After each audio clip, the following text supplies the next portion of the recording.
My name is BV Raghuram. I am from CSE IMLC section and my roll number is 2151866H4. This is my English presentation on the physical barriers of listening. And here we have physical barrier which is obstructing the person trying to listen to someone.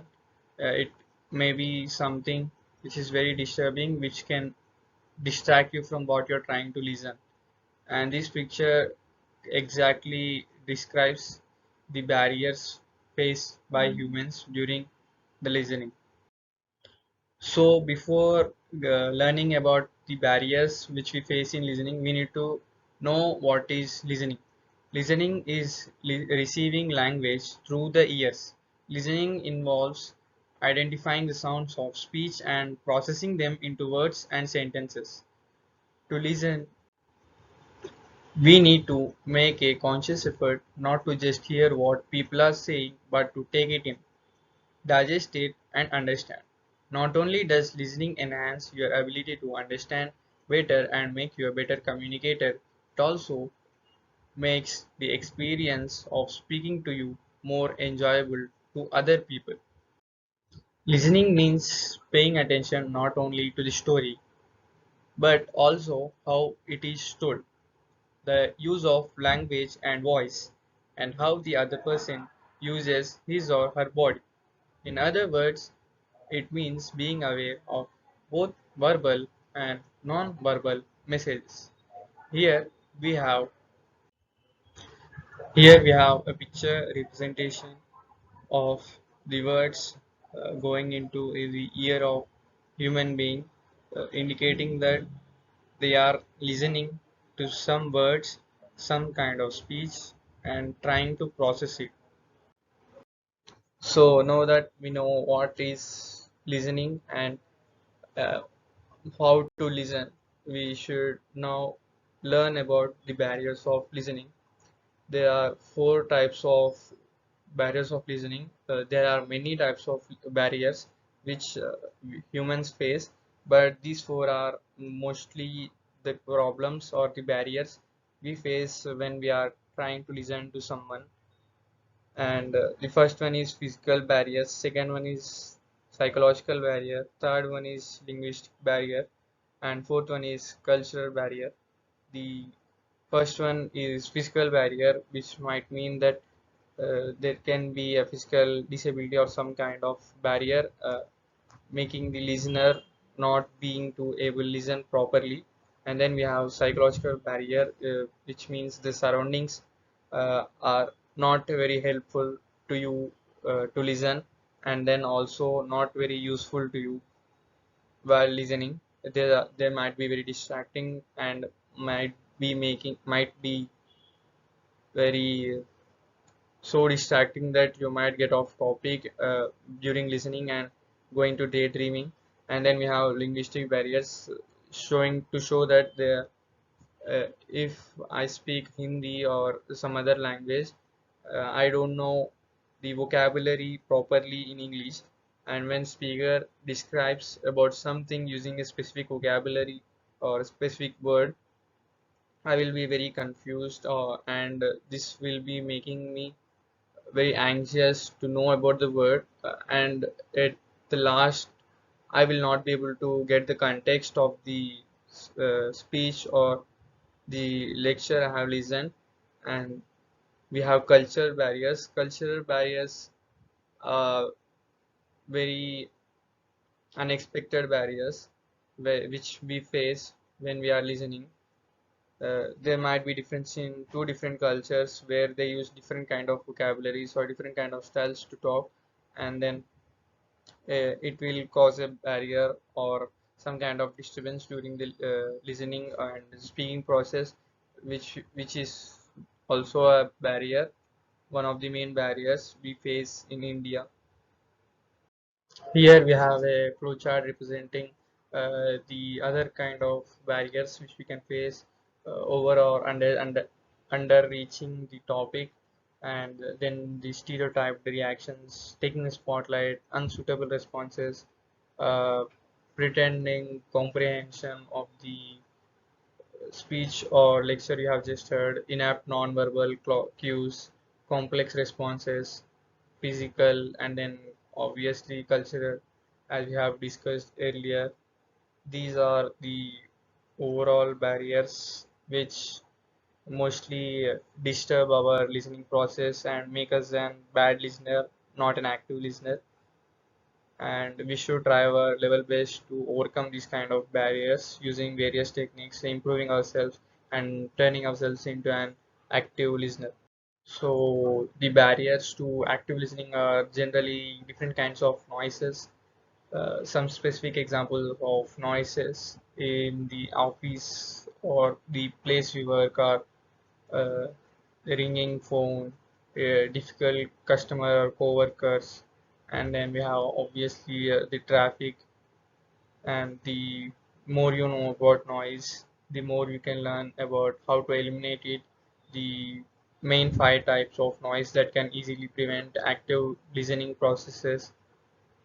They are external distractions, speaker distractions, message intent or semantics, emotional language, and then let us know about external distractions. Physical distractions or things in your work environment that divert your attention away from the person with whom you are communicating are known as external distractions. It can be a television, it can be a speaker, or audible, any kind of audible noise which is going to grab your attention. So we have to be aware of those things, if possible get rid of those things.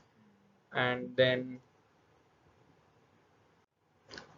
we go to the second, no, second type of noise, speaker distractions. Any speaker peculiarities or distinctive characteristics that get in the way of hearing the speaker's message is can be considered as speaker distractions. These may include perceptions by listener of the speakers, such as culture, gender, age, community style, and job role.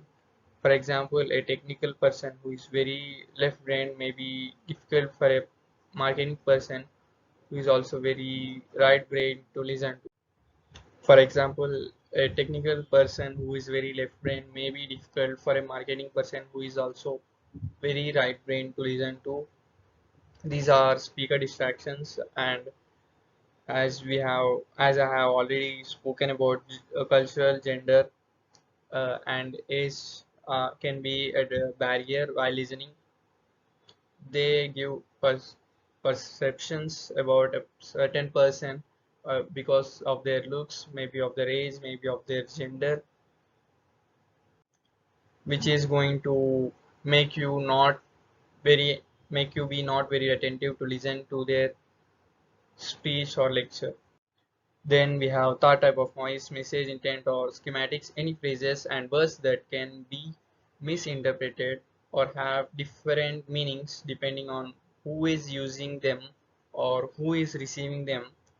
Acronyms are a classic example of these kind of noises. However, often people do not speak in full sentences, or if they do not give context to complex messages. People seemingly refrain from telling the whole story.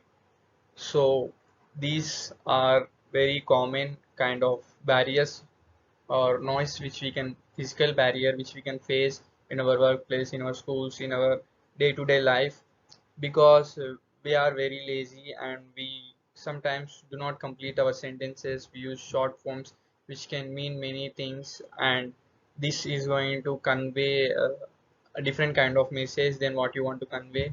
This can be considered as under messaging or understanding the message of the speech you are listening to. And then we have four type of noise, emotional language, phrases that generate emotion and as a result inhibit understanding. Use of extreme language such as you always, we never, you must, or we are forever make it difficult for people to listen to a speaker.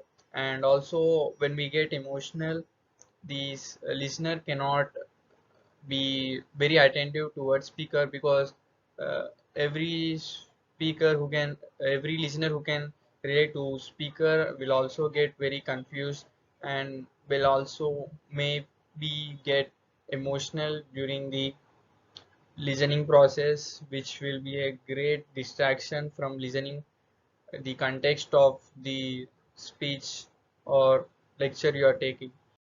The physical barriers may not be only limited to a working space but also to your personal space. Like in your home, when there is a person speaking to you, you can get distracted because of the noise from a computer, noise from your cell phone, and also when the TV is playing. This will this may cause to you to be get distracted, and then you will not be getting the context of the message. Then the result will be you asking the same person to repeat it once again to get the context, which is going to be very annoying to the speaker, and they will feel less interested to repeat the same message, and it is going to decrease very much the context of the message they have delivered the first time.